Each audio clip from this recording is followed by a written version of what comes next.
Se nos ha proclamado la primera lectura tomada del libro de Josué. Y vamos a hacer un contexto rápidamente para poder explicar el texto que se ha proclamado en la Eucaristía de hoy.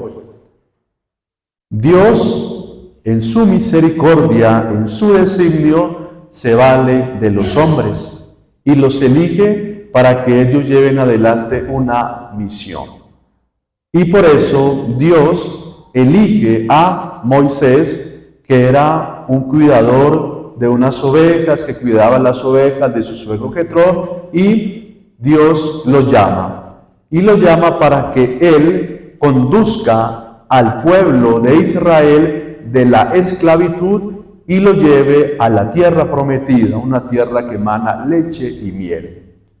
Y Moisés, recordemos esos episodios que no fue tan bueno también la vida, que cuando nació lo echaron por unas aguas, y ustedes han visto esa película en Semana Santa, Moisés salvado de las aguas, Moisés mató a un egipcio, le tocó esconderse. Pese a todas esas irregularidades y situaciones crueles que Moisés cometió, Dios lo elige y lo llama, porque Dios se vale de nuestra fragilidad y de lo que nosotros somos. Y así lo elige, y Moisés toma la rienda de llevar al pueblo a la tierra prometida. Camino por el desierto, este pueblo de dura cerviz, un pueblo que lo hostigaba, unas personas que lo tenían sumamente cansado y siempre se quejaban, como nosotros solemos quejarnos ante Dios porque no nos concede todas aquellas cosas que le pedimos. Y este pueblo le decía: nosotros en Egipto estábamos bien, comíamos las cebollas, comíamos todas las cosas y nos reuníamos, y ahora usted que nos lleva por esta tierra que no sabemos dónde va a ir, estamos sufriendo. Moisés solo le quedaba aclamarle a Dios y decirle: vea Dios, este pueblo testarudo me tiene cansado, ¿qué hago con ellos? Y Dios de una vez le decía: bueno, le vamos a dar el maná para que estas personas coman, le vamos a dar estas golondrinas, estas codornices y estos huevos para que esta gente se calme. Y así entonces ellos lograban calmarse. Recordemos aquel episodio donde Moisés, las culebras le estaban picando a ellos y los mataban, y el pueblo también decía: ¿qué realizamos? Y Moisés le dice: Señor, dime qué hago. Moisés hace un estandarte y toda aquella persona que lo mordía la serpiente lo miraba y quedaba sano. Estos son prodigios que Dios hace en medio de su pueblo. Pero a lo que quiero llegar es que Moisés le dice al Señor que el pueblo deseaba tomar agua. Y dice Dios: ¿qué hago con este pueblo? Y le dice Dios a Moisés: entonces lo que tiene que hacer es tocar esa roca con el bastón que Moisés llevaba, porque el bastón le da la señal de instruir, de llevar, de conducir al pueblo. Es como el obispo que carga su báculo, llevaba una vara. Es decir, ¿quién? Moisés. Y toca allí esa roca, que se le llama la roca de Meribá, y Dios es claro, es preciso, y le dice: Moisés solamente tiene que tocarlo una vez. ¿Cuántas veces? Una vez. Y cuando uno está desesperado, que quiere que las cosas se realicen supremamente rápido, le vuelve como la ansiedad, como ese desespero. Moisés, con ese pueblo que lo tenían ahí aturdido, le da esa roca una vez y no sale agua, y Moisés entonces, diríamos, como lo dicen los muchachos, se encarnizó y cogió a pegarle a esa roca más de una vez. Y por eso realizar esta desobediencia que usted le dice: no, eso es inútil, una, dos, tres que lo haya hecho, eso no tiene nada que ver. Pues Dios es un Dios celoso, y por haber hecho Moisés eso, de todas maneras, de esta fuente de Meribá brotó el agua donde el pueblo de Israel pudo allí beber y saciarse con esa agua. Pero Moisés, por su desobediencia, no llegó a la tierra prometida. ¿Qué pasó? Hoy están bajo de batería, ¿no? Moisés no llegó a la tierra prometida. por desobedecer a Dios. Le invito a que usted piense y pensemos cuánta obediencia le tenemos a Dios. La Sagrada Escritura dice que hay que obedecer a Dios antes que a los hombres. Seguramente nosotros no somos fieles a la obediencia con el Señor y cada uno puede recapacitar. Muerto Moisés, que murió en el monte Nebo, resulta que Dios nunca nos desampara. Dios siempre nos protege. Dios, aunque usted sea lo más cruel en su vida, el Señor siempre nos va a acompañar. Y claro, este pueblo quedó sin su líder, con la persona que iba adelante, y el Señor elige a un hombre llamado Josué. ¿A quién elige? Para que Josué continúe con el mandato que Dios en su primer momento le dio a este hombre llamado Moisés. ¿Qué hace Josué? Josué reúne a todas las tribus de Israel, que son 12, a los ancianos, a los jueces, a los magistrados, y les dijo: Dios nos ha sacado de ese lugar. Ustedes les brindaban tributo a unos dioses de Canaán, llamados los Baales. ¿Llamado cómo?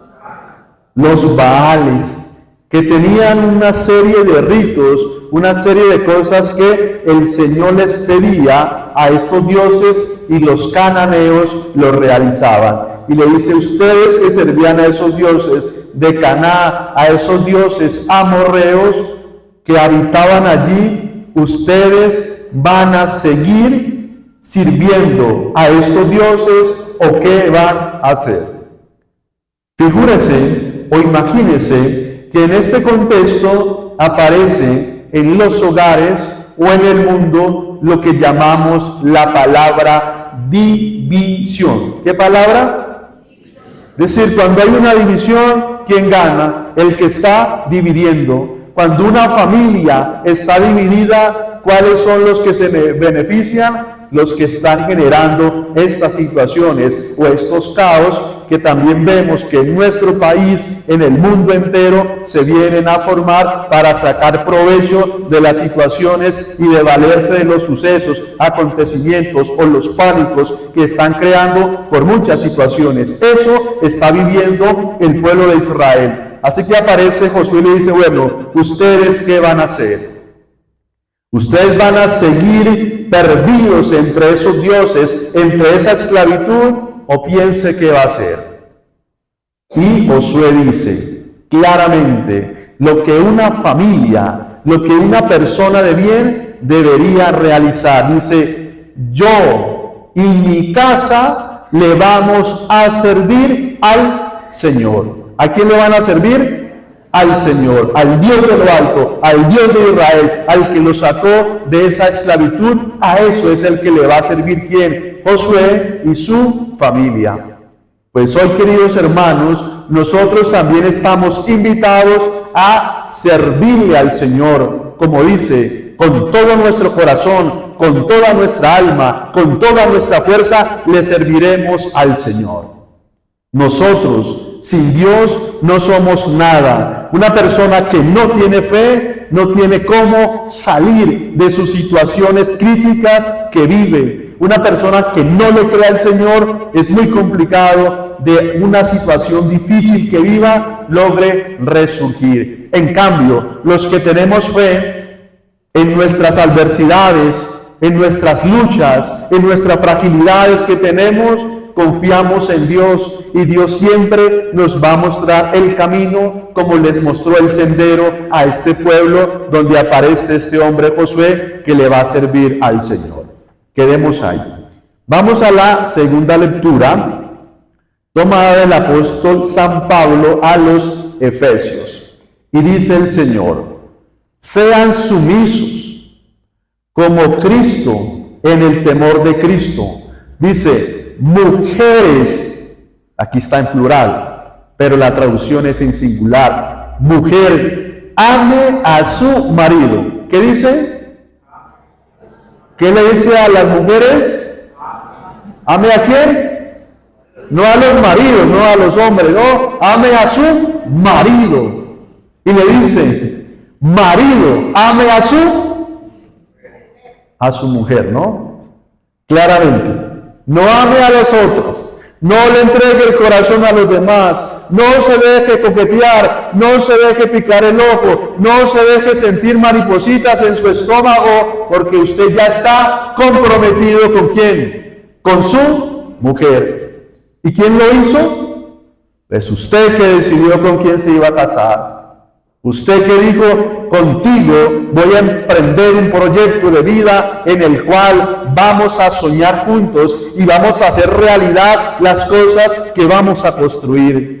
¿No lo dijeron ese día que el Padre les preguntaba, ¿habéis venido libre y voluntariamente a contraer el matrimonio? ¿Y qué contestan? Sí, Padre. Y luego saca la argolla y le dice, recibe esta argolla en señal de mi amor, de mi fidelidad por toda la vida hasta que la muerte nos separe. Y el Padre los bendice, lo que Dios los ha unido, no los separe el cisne, ni la infidelidad ni nada, y que se mantengan fieles. Eso lo decimos, ¿cierto? ¿O no? El Padre está muy poético hablando de esas cosas. Eso lo decimos y eso lo dice el ritual. Pero antes de decir esas palabras, uno tiene que decir que el amor humano, el amor del hombre y la mujer, es un amor frágil, es un amor que pone condiciones, es un amor que busca beneficios. En cambio, el amor de Dios es un amor grande, enormemente inenarrable, que Dios nos da porque Dios nos ama a nosotros, a pesar de ser sinvergüenzas, de ser frágiles y débiles. Dios nos ama con un corazón entrañable de un padre, como una mamá o un papá ama a sus hijos. Pero sin embargo, el amor humano es un amor reducido. Por eso, hay que amar e intentarlo hacer como nos ama Dios. Dios nunca le coloca una condición al ser humano y le dice, si me ama, te doy esto. Como nosotros decimos, si me ama, recibo este beneficio. No, el amor de Dios no coloca ninguna traba. Para el amor de Dios no hay restricción. Para el amor de Dios no hay muro, no hay talanquera, porque Dios se desborda en un amor por nosotros que somos sus hijos. Por eso dice, maridos, amen a su esposa como Cristo ama a la iglesia. Y esto estamos hablando de un amor grande, porque es triste escuchar estas palabras, Padre, a esta mujer ya no la amo. Padre, este hombre ya me produce fastidio. Con solo verlo en la mañana, ya no quisiera volver a verlo. Pero es que ¿quién se casó? ¿Usted? ¿Fue al curso prematrimonial? ¿Fue a contestar allí todo lo que el Padre le preguntó? Y usted feliz y entusiasmado, dijeron sí, me arriesgo a esta vida. Pero ¿cómo está amando? ¿Está amando con condiciones? Pues ahí entonces la cosa comienza a tambalear y comienza a ser frágil. Por eso, queridos hermanos, hay que amar como el Señor nos quiere. En una relación de pareja, ambos tienen que colocar el 100%. Nadie puede sobrecargar el peso del matrimonio en su esposa o en su esposo, porque ambos decidieron en su conciencia formar un hogar donde después hay situaciones que son complicadas, pues hay que buscar ser feliz. Pero usted fue el que se comprometió a casarse. Vamos con el Santo Evangelio.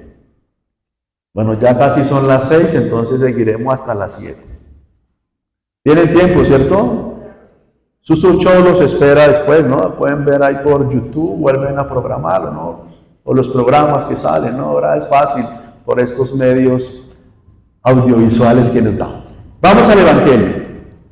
Venimos releyendo desde hace 4 domingos el discurso del pan de vida, el discurso importante de la teología, podríamos decir, de la Santa Eucaristía. Y vayamos al contexto. Jesús hace la multiplicación de los panes y de los peces. Había mucha gente y esta gente que estaban allí se saciaron hasta llenarse su estómago y estaban supremamente felices porque Jesús les había dado comida. Y donde hay comida, estamos todos nosotros listos a tender la mano para que nos sacien.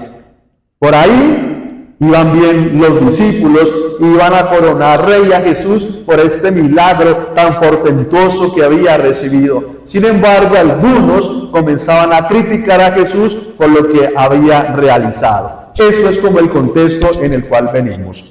Hoy el Evangelio termina este discurso con el pan de vida y termina también el discurso con lo que Pedro va a decir al final, que dice: Señor, tú tienes palabras de vida eterna. Pero vayamos al principio. La gente o los discípulos dijeron: Señor, este modo de hablar es duro. ¿Quién puede hacerle caso? ¿Qué dice el Señor? Este modo de hablar, ¿qué? Es duro. ¿No les ha tocado a ustedes, papá y mamá, ser duros en la casa? ¿No les ha tocado poner normas claras y precisas en su casa? Usted que es jefe o que maneja personal, ¿no le toca colocar allí todos los requisitos que se deben realizar? Sino, como dicen los jóvenes, se lo pasan por la galleta y le maman gallo y hacen con usted lo que quiera, y cuando usted va a colocar las normas, entonces ya no se puede porque se le han adelantado. Pues Jesús también habla de una manera dura, no con el ánimo de ofender, porque la dureza con que habla Jesús no es para maltratar, para ultrajar, para desesperar, es para decirle: esto es lo que debemos hacer y pare de contar. ¿Y por qué tengo que hacer esto? Porque así lo pide el Señor. ¿Por qué usted tiene que andar en la ciudad a 50 kilómetros por hora? Porque hay cámaras y no van y le cobran una multa y le llega a la casa. Y entonces, ¿por qué? Porque eso dice la norma. Pues el Señor también nos da claro lo que son las normas precisas para seguirlo. Porque mucha gente les gusta en las homilías que los padres hablen de la misericordia, del perdón, de un Padre Dios que nos ama y que nos perdona nuestros pecados, que aunque tus pecados sean rojos como escarlata, Dios los perdonará. Sí, eso es cierto, pero también ¿dónde queda la conversión de las personas que muchas veces abusamos de Dios? Por eso Jesús les habla de una manera dura. Recordemos que cuando están en el templo, allí vendiendo, llega Jesús y voltea esas mesas, voltea esas monedas, coge un lazo y comienza a pegarle a esta gente, y entonces le dice: ¿con qué autoridad hace esto? Y Jesús le dice: porque es que ustedes esta casa de oración me la han convertido en una cueva de ladrones. ¿Quién lo dijo? Jesús. Y le dijo: ustedes, fariseos hipócritas, están llenos de podredumbre, parecen o están llenos de situaciones malas, y por fuera parecen palomitas, pero por dentro están llenos de maldad. ¿Quién lo dice? Jesús. ¿Y cuáles son las palabras duras que usted le dice a su familia, a su hijo, a su esposo? No quiero ni imaginarme. Bueno, así Jesús lo criticaban y lo murmuraban. ¿Qué hacían con Jesús? Lo criticaban y lo murmuraban. Díganme, ¿a quién no lo critican? A todo el mundo nos critican, ¿no? Que si porque está vestido así, que si porque el padre habla de esta manera, que si está peinado o no está peinado, que porque vino con esta ropa, a todo el mundo que nos critican. Pero ¿qué sucede? Uno tiene que resistir ante todas las críticas que los demás le hacen. porque las críticas nos ayudan a crecer y nos ayudan a surgir. Las críticas nos ayudan a tener endereza para afrontar muchos problemas que tenemos que realizarlos cuando tenemos situaciones duras. Pues a Jesús lo criticaban. Imagínense ustedes y yo cuántas críticas no hacemos, cuántas palabras de nuestra boca salen en señal de deteriorar a los demás con solamente una palabra que nosotros podemos expresar. O a Jesús lo criticaban. Y entonces Jesús le dice, y si vieran al Hijo del Hombre subir a donde estaba antes. ¿Por qué? Porque los que estaban allí, Jesús le dice, yo soy el pan vivo bajado del cielo, el que come de este pan vivirá para siempre, no como el pan que comieron vuestros padres en el pasado, en el maná y murieron. Este es el pan de la vida eterna. ¿Y por qué lo están criticando? Porque dice, como este hombre, Jesús, que su mamá María, su papá José, que es un artesano, viven aquí con nosotros, ¿de dónde va a decir que es el pan bajado del cielo? Pues ellos no concibían esa idea. Pero recordemos que Jesús se encarnó por obra del Espíritu Santo en el vientre de nuestra Madre María y nos da el pan. Por eso la gente estaba escandalizada de lo que Jesús estaba realizando. Y sigue diciendo, el Espíritu es quien da vida, es decir, el Ruach. El Espíritu es el Señor y dador de vida que nosotros tenemos. Nosotros estamos vivos porque tenemos ¿quién? Al Espíritu. Usted en la confirmación y yo recibimos al Espíritu Santo que nos genera vida dentro de nosotros. Dice, la carne no sirve para nada. ¿Qué pasa con la carne?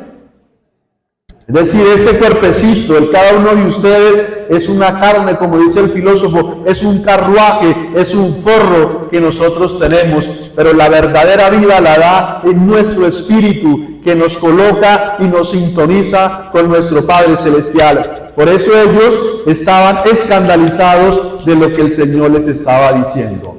Voy a la parte final. Ya Jesús, dicho este discurso, les dice a los discípulos, ¿ustedes también quieren irse? ¿Qué les dice el Señor? Y yo pregunto, ¿usted también quiere salirse de la misa? Bueno, con eso sigo hablando, ¿no? Por lo menos me están grabando y lo pueden ver en la casa después.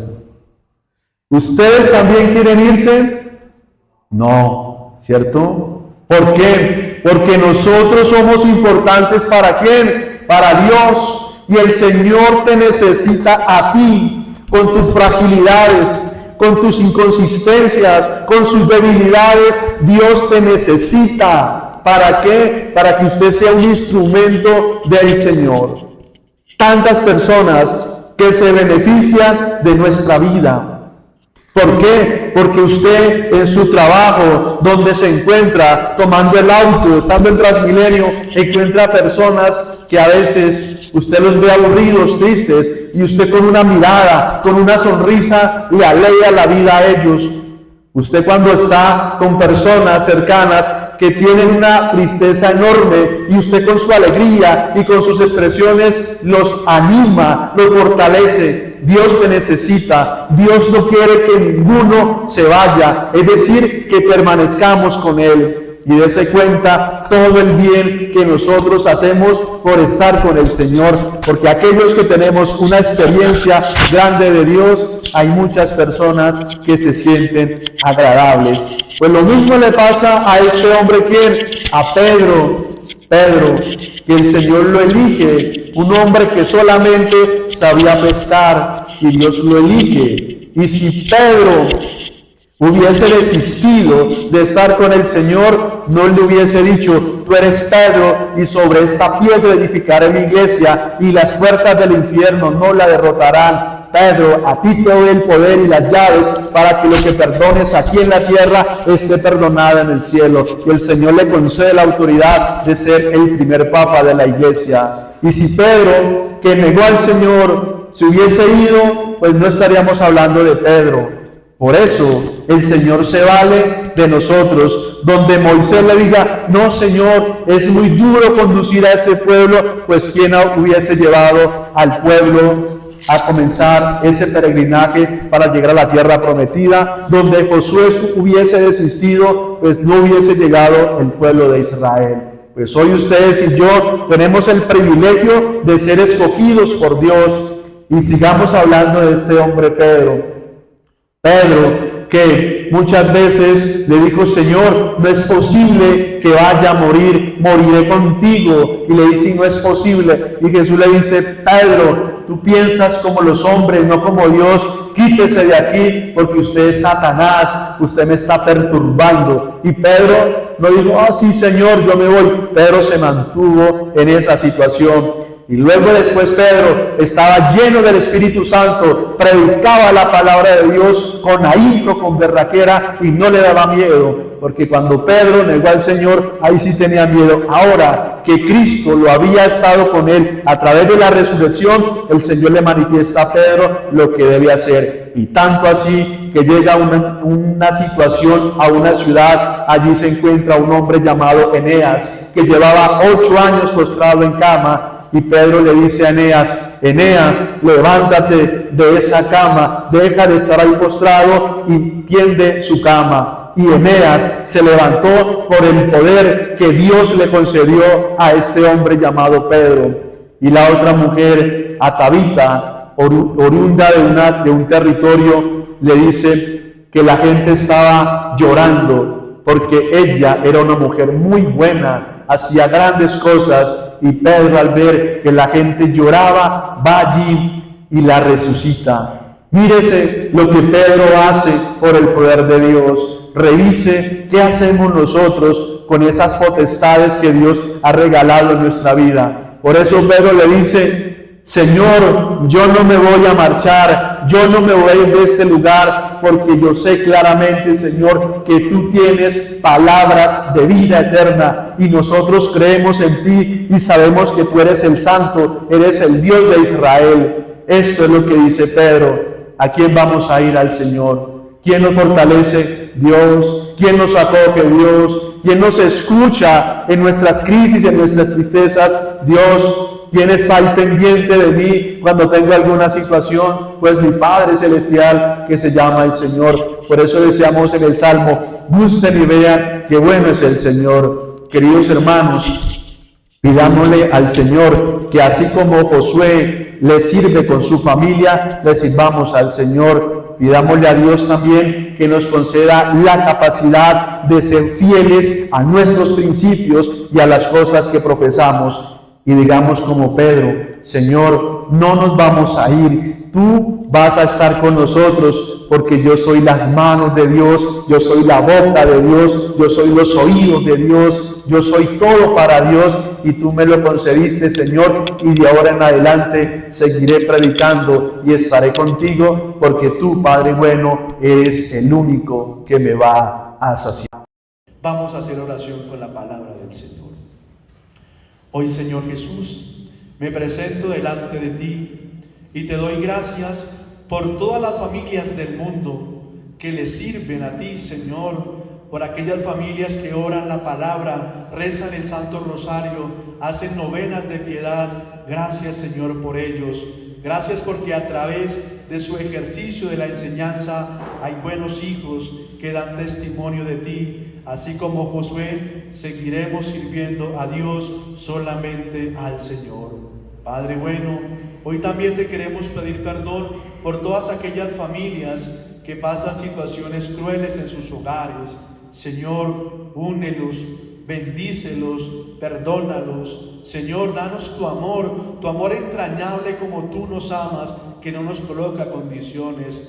Permite, Señor, que aquellas situaciones en las cuales no hemos sido capaces de perdonar, tú llegues a nuestra vida y nos coloque el brazo del amor, el sello que tú siempre tienes en nuestra vida para perdonar a todos aquellos que nos hacen mal. Padre bueno, así como elegiste a Pedro, hoy, Señor, nos elige a nosotros para que seamos sus instrumentos de paz, pregonemos tu evangelio Y así como tú dices, Señor, tienes palabras de vida eterna. Eso queremos, Señor, que nuestras palabras se perpetúen, que nuestro amor por ti sea grande y que seamos bendecidos por ti, y que en esta semana que vamos a iniciar siempre estemos de tu mano para que gustemos y veamos qué grande es el Señor y qué maravillas hace en nuestra vida.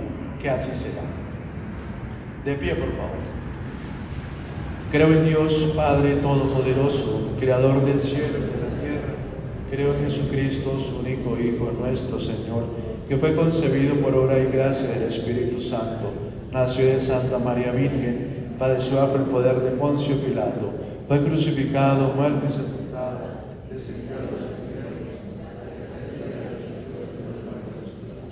cielos y está sentado a la derecha de Dios Padre Todopoderoso. A los vivos y a los muertos